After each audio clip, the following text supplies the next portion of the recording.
Hello and welcome to our astrological forecast for the lunar cycle, starting with a new moon on May the 27th, 2025. I'm going to take us all the way through to June the 24th, 2025. Now, working with your runes and tracking the movements of the planets through the runic wheel, which is what we're going to do, it's a really good way of seeking initiation from the runes. Their energies are potentized as the planets move through them, and of seeking healing, particularly as the sun moves through the runic wheel, and of looking for alignment with wyrd, the flow of fate or of destiny, as the northern people saw it as well.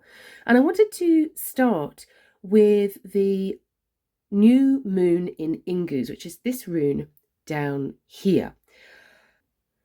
One of the things I love about the Elder Futhark, which is the Futhark that I work with, and the later Futharks as well, is how much we can find the wheel of the year and natural phenomena within them. So we've got Suwelo up here, which is the rune of the sun. We've got Yera, the rune of the year. We've got Isa, the rune of ice. We've got Hail over here with Hargalaz.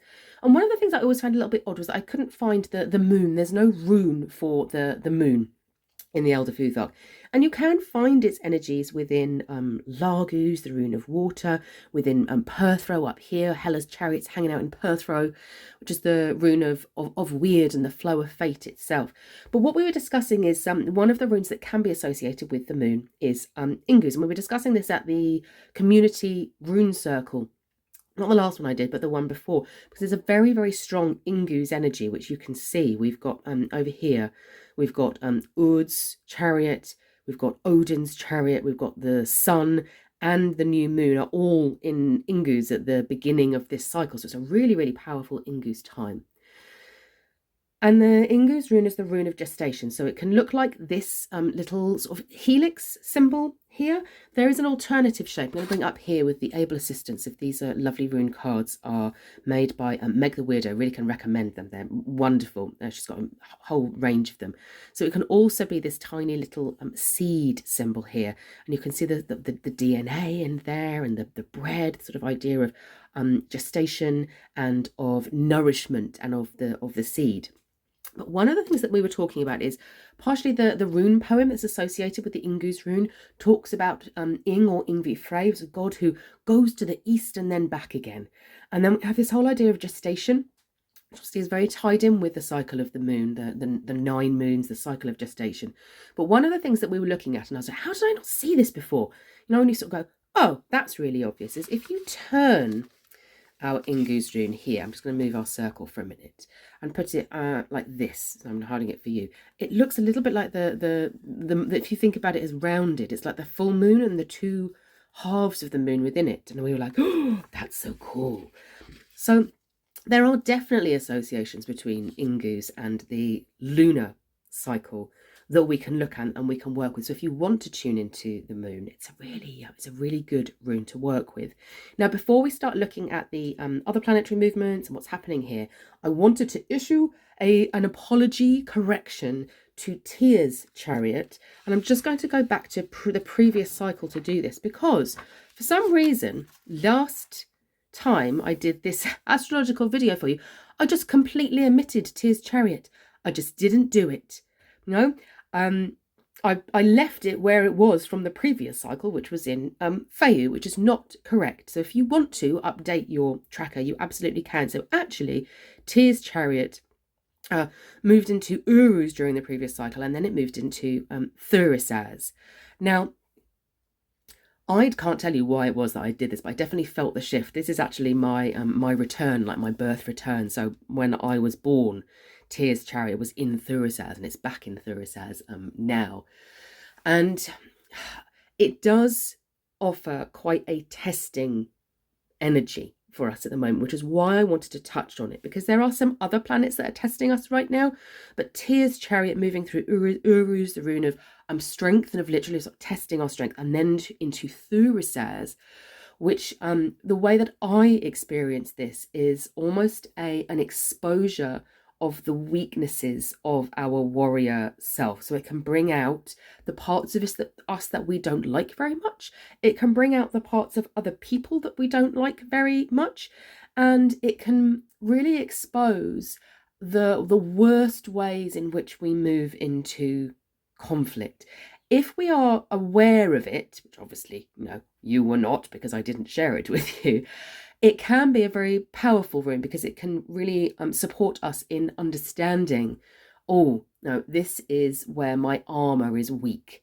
This is where I might need to do some work around this. This is where the old Thurisaz energy, which is like the thorn that's become brittle and is defensive even when it doesn't need to be. If we've got unprocessed emotions in our bodies, for example, they come to the surface when we haven't done that work. But if we do that work, and if we move into the heart energy, I'm putting my hand on my heart, you can't see it, but I'm putting that right now.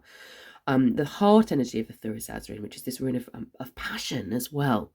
Like, so what is this teaching period? But it's not an easy time. You might think about this as being the moment when Tia, who was wonderful god of integrity, and he was a warrior, and a very, what's the word I want to use, a very protective energy. Very, very protective energy. And his best mate was the Fenris wolf.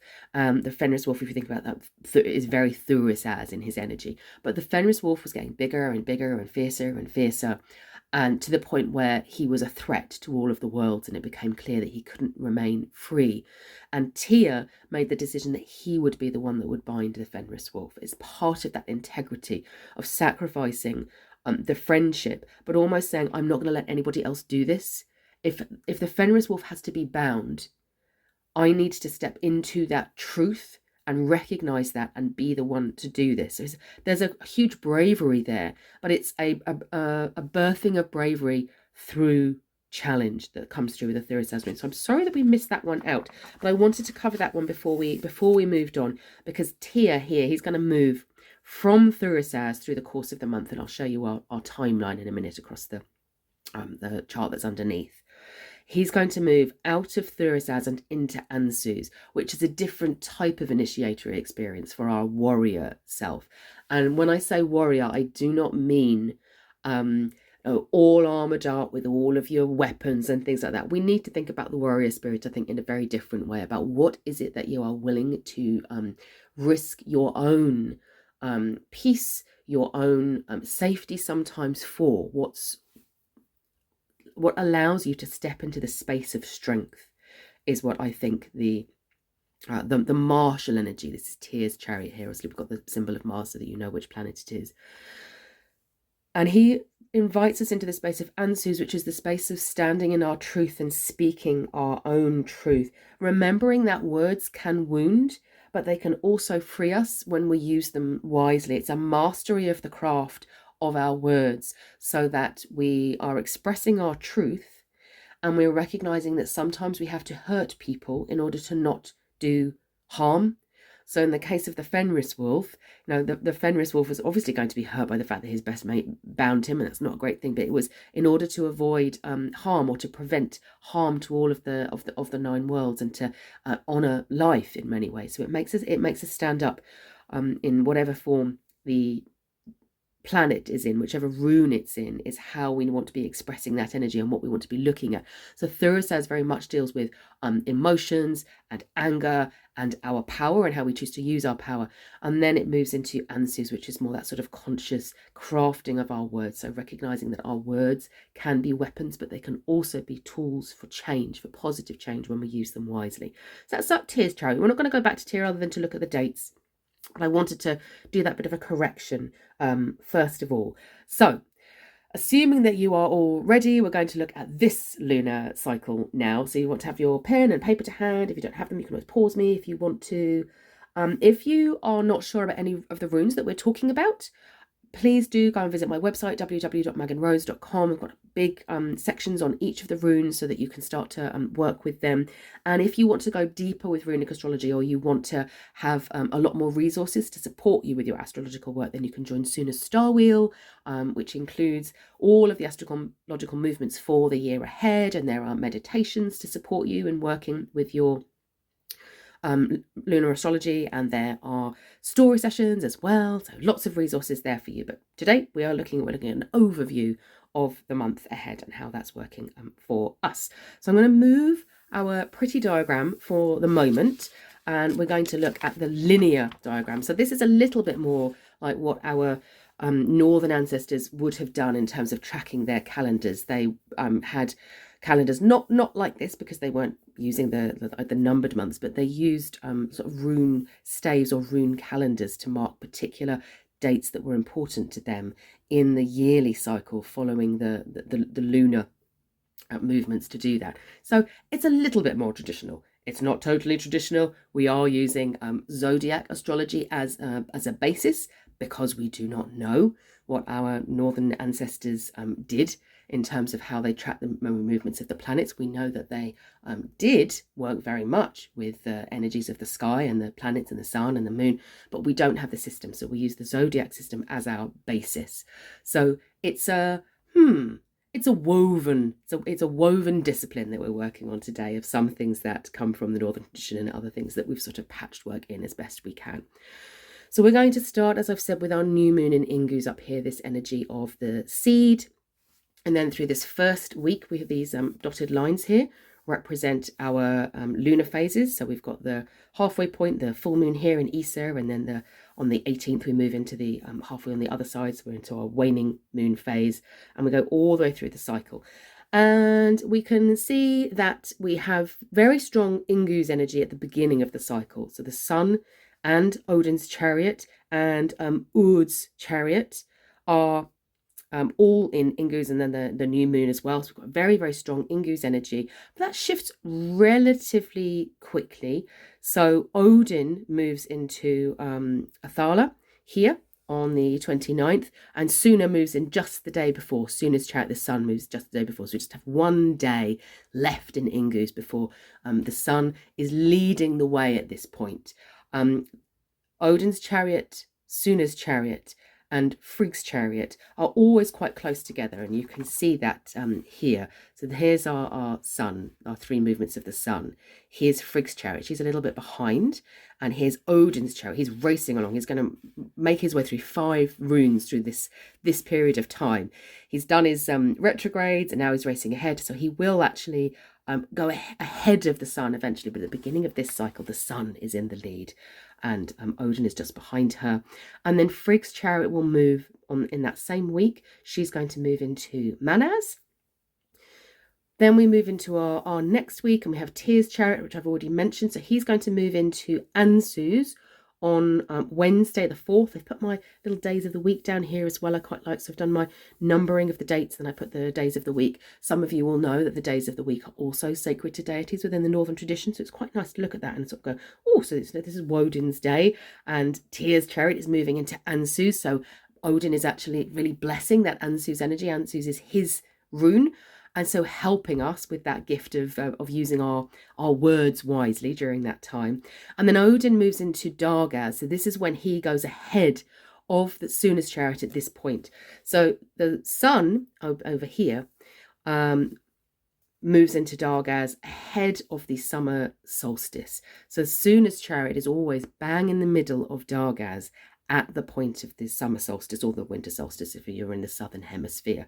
And that's how the runic wheel turns. You can see it here on our runic wheel. This is Dargaz down here, and I've sort of got a little bit of seasonal colour here going on. So these are the summer months up in the northern hemisphere, and then the wheel turns around through autumn, winter and spring. So Dargaz is on one side of the wheel at one solstice, and Yera is up here, up top in the winter solstice. So you can see that none of the planets are really hanging out around here at the moment, other than our full moon in Isa, which we'll come to in a minute, which is a little bit, the moon always offers a little bit of an outlier energy, because wherever the new moon is, the full moon will be on the opposite side of the diagram.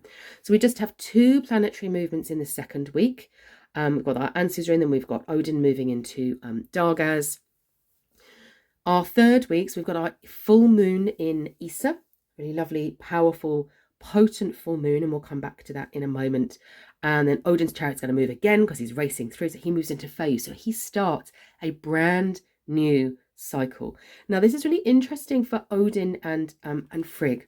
So Odin moves out of the final 8. He is passing through these final gateway runes, which often signifies a calling in of wisdom.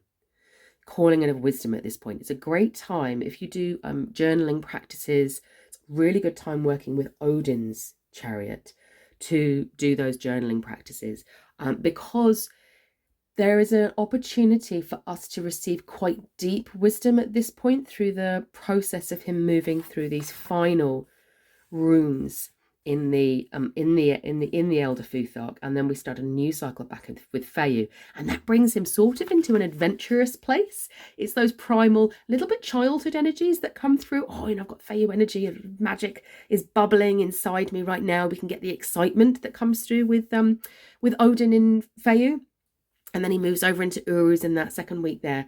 And so it's very different to the energy that Frigg is in. So Frigg is, as I said, she's behind because she's just completed a retreat, and she retreats much less frequently than Odin. So Odin goes speeding, and then he goes back on retreat. He looks as if he's going backwards on retreat. And he does that 3 times in the year. So he sort of speeds up, overtakes Frigg and the sun, and then he goes on retreat and goes back again. Whereas Frigg, she doesn't do that. She does this 18 months is about the time between each of her retreats. So she's just done a retreat, which is why she's sort of behind there. And that means that she maintains for us this energy of maturity, of partnership and collaboration in particular. So if you are bubbling with new ideas and possibilities and you're thinking about opportunity, then working with Odin's chariot and the energy of Odin, so signified by the planet Mercury, obviously in our chart, then Odin is the one to work with. If you need more collaboration, more ability to work with others, to weave together things in a slightly more complex way, if you want that sense of, let's say, like sovereignty through collaboration, then Frigg's chariot is more helpful to you at this point. Bit of a lone wolf going on with Odin because he's having these new possibilities birthing, particularly through the periods of this very strong Inguz energy, this sort of gateway of Inguz and possibility and potential. So Frigg is sort of looking inwards and going, I'm going to look inwards, I'm going to draw this in, and then I'm going to see what support is available, and I'm going to work in a very collaborative, she's very much the persona of the divine feminine. It's very collaborative energy, whereas Odin is a persona of the divine masculine, and so he can bring in a more individual way of working. So he's in Freyja. This is when the sun moves into Dargaz. So the sun is completing her journey through the lunar cycle, through the runic wheel. So some people see when soon as Chariot next month will move into Freyja, and that will be the beginning of a brand new rune cycle, which it's never felt to me like a sort of new year energy as such. It's more like a snake sort of swallowing its tail and starting again at that point, like a stepping through into something that's already present, that we've already sown the seeds for, with all of the Inguz energy, the Laguz energy, Athala, Dargaz.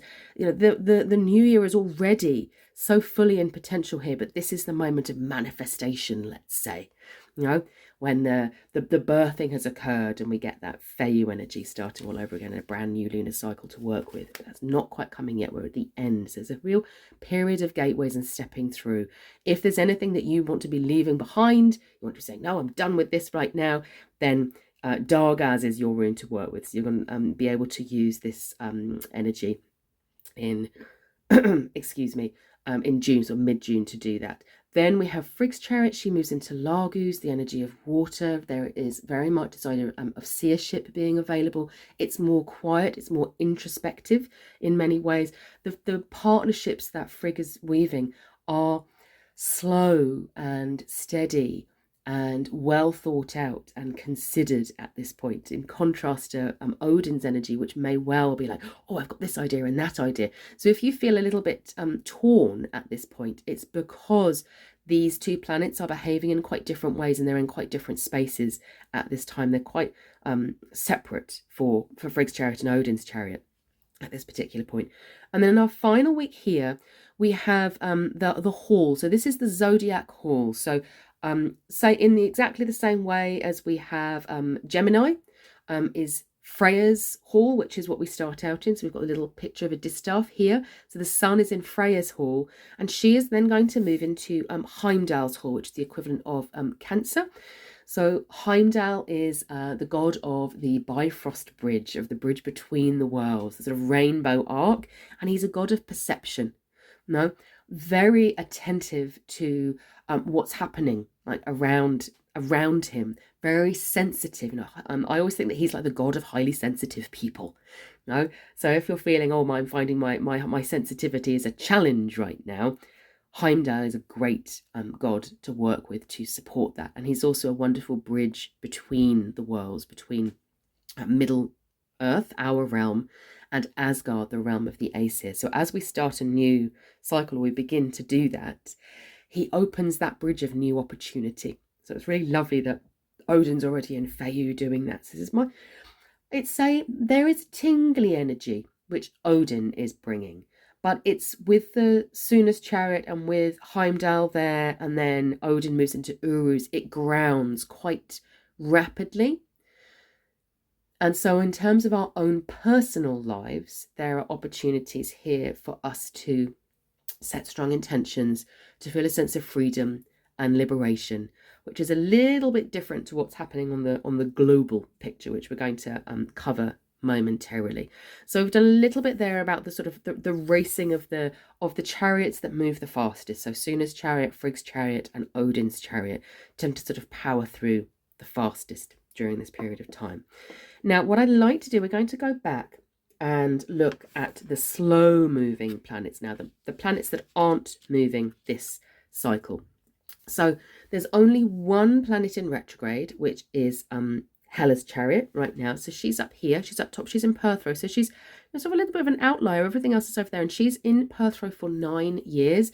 She's just over halfway through this 9-year period, a real time of collective karmic change, global change occurring, and often us reaping the consequences of decades of what's come before, which I think we can all feel. But because she's in retrograde right now, or on retreat as I like to call it, her directing energy is less present for us, so it can feel a little bit like messy, a little bit like, is anyone in charge here? We're really not feeling that it is.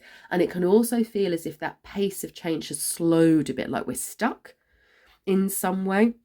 And when she comes out of retreat, that flow of change, that almost like if you think about the rivers of the Elevaga, the 11 rivers that flow down from the trunks of the world tree, they're just moving a little bit more slowly, or they're filling the well of wyrd a little bit slower. And so that karmic energy flowing up and becoming dew on the world tree and then trickling down each night is just going a little bit more slowly. So the Perthrow influence is not quite as strong at this point. Now, the other planets that are not moving, we have got 2 planets in Bacano here. So we've got Aegea's chariot, which is the realm of dream, of ideas, of possibility, and we've got Loki's chariot, which is very much about that tension between freedom and constraint. He's like the trickster energy that gets us stuck but also releases us at the same time. Really interesting energy to be in. And what this Bacano energy speaks to for me is of what I call the power of the second skin. So we have our body, our physical body, and the second skin is our energetic body, which is made up of social conventions, and it's made up of our flows of luck. Northern tradition solar is very complex. It has a number of different soul parts. So we have the physical body, which is what's called the like, in the Anglo-Saxon, I want to say, from which we get the word likeness. And then we have the hide, which is our energy body, which is often the part of us that our friends and our family know. They have because it's a negotiated space. If we are intentional and we're managing our energy bodies, then you'll know people who can be very deeply charismatic. They can also disappear quite easily within a room. It's the same force or power being used, whether you're good at hiding at the back of the room and nobody sees you, or whether you're good at being really shiny and visible. It's the hide that does that work. But the hide is also not dictated, but influenced by people around us who we know well, who can shape or change, or we have cords attached to them. So there's a lot of really deep healing work, empowerment work that we can do by looking at the mysteries of the second skin, the sort of woven, energetically woven part of ourselves, which also includes our clothes, by the way. It's the part of us that we can actually shift and change more rapidly than the physical body, although obviously the two are interconnected. So the fact that we have 2 planets in Bacano offering us a chance for real reimagining and rebirthing of personal identity, but also collective identity. And at the moment with Loki's chariot there, that's quite a contested space, because he's pushing those of us who really want freedom to claim that freedom even more strongly. And he's pulling those of us who are afraid of freedom and who want the constraint, or you might say like the traditional side as well. It's not necessarily a bad thing, a tethering or an anchoring, or the known, you might say, to hold on to that more. And so it can be a space of great freedom and self-expression, but also of conflict as well, with those 2 in there. Who else is not moving? So Thor down here, this is the equivalent of Jupiter.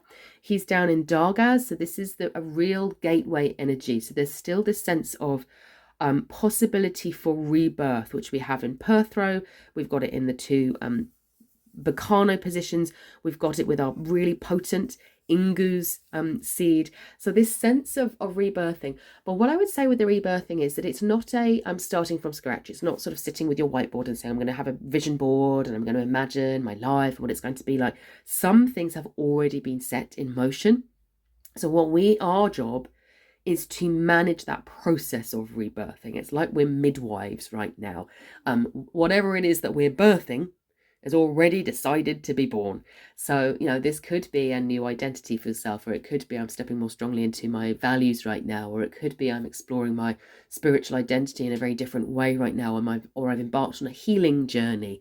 Lots of different things that you could say, okay, so I can feel the undercurrents, the undercurrents of life are speaking to me in certain ways. If I go and do a reading for myself, what topics do I ask myself that am I interested in? That tells you what's already in motion. But what we are able to do is to say, how is that going to come about? How am I going to be an active agent within that to make that the most positive and empowering experience that I can? Okay. So those are there any others that I haven't covered? I'll just say with Urd's chariot, because we haven't sort of covered it in great detail, is that Urd's chariot is the rune of the fates, not just Urd, but Urd, Fathandi and Skuld. So there is a sense of them driving change forward. That can feel uncomfortable. If we're like, it's just going a bit too fast for me right now, and I'd really like to slow down and have a little bit of a lie down, that can be a challenge at this point, because the Nornir is saying, no, it's all been set. This is the way we're moving forward. Obviously, Odin is like rushing forward. So if you need that sense of more grounding and more anchoring right now, Frigg is a great place to go to, especially once she's moved out of Elwas. So Elwas is the rune of speed and partnership here. Then she moves into the place of sovereignty, which is quite early on, isn't it, that she moves into sovereignty. So on the 29th, she's going to move into the space of sovereignty. So you can do your chanting with your Manaz rune. You can wear a garnet or the symbol of the Manaz rune to allow yourself to stay grounded, anchored and centered.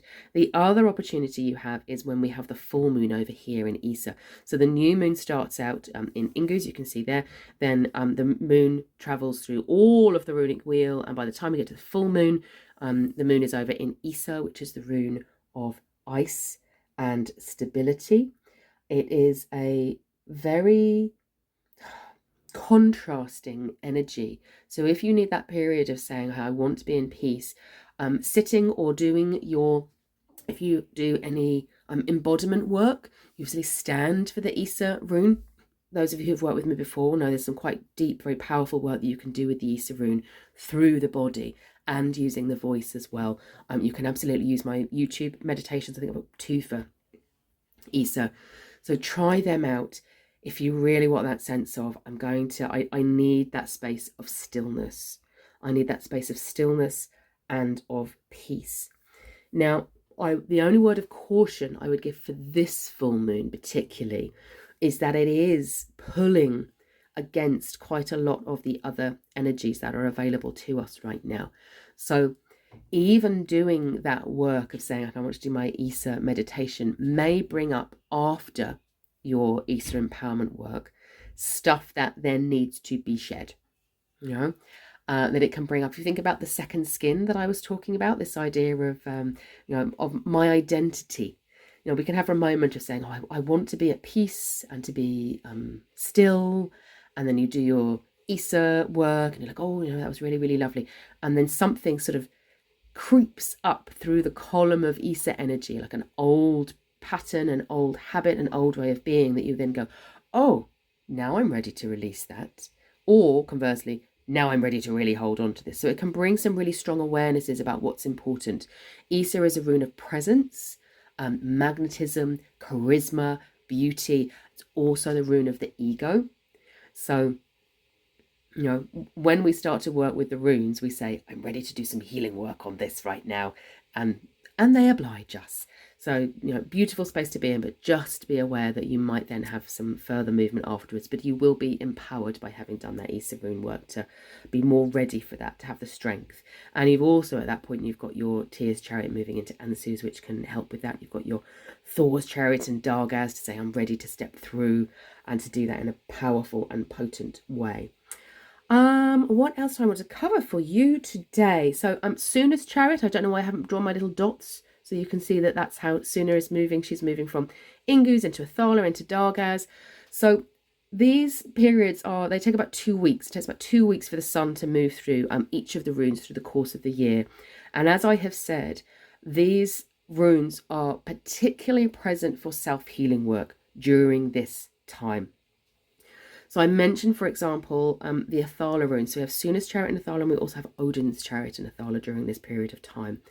This is a really interesting, I've always found this really interesting, that Athala, you would think, maybe it would be more appropriate to be at Samhain at the time in the Northern Hemisphere when we're entering the winter months and we're starting the veils between the worlds are thin and we can work with the ancestors. But obviously in the Northern Hemisphere as well, the veils between the worlds also grow thin around the time of Beltane in the Celtic tradition.